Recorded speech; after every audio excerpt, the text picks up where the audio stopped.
এর আগেও তো আমি ভাই ক্যাশফুড ফিরে এসেছি, আমার ফ্রেন্ড ফোন দিচ্ছে, আমি গেছি, আমাকে ধরে নিয়ে এসছে। কিন্তু ধরেন আপনি ব্লেম দেবেন আমার নামে, ছেলে কই? এর আগেও তো পুলিশ একবার তাড়া করেছিল আপনাকে, কেন কবে করেছিল? কবে আরো বছরখানে আগে। কবে? আমি বছরখানেক আগে ছিলাম ঢাকায়। আমার তা কেন আজকে কেন আনছে এখানে আপনাকে থানায় কেন আনছে? আমার নামে নাকি একটা ছেলে ব্লেম দিচ্ছে। হ্যাঁ, ছেলে কই? আপনি থাকেন কোথায়? আমি বরিশালে আচ্ছা এই চক্রে কতজন আপনারা কতজন ছিলেন? একা ছিলেন না আরো সাথে কেউ ছিল? কেন গ্রেপ্তার করেছে তাহলে?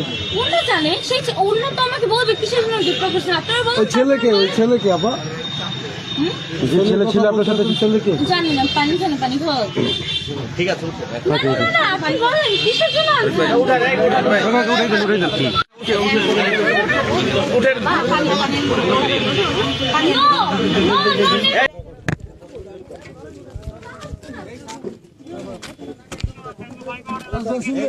দুই পাশে দুজন বসেন, এক পাশে একজন, আরেক পাশে একজন।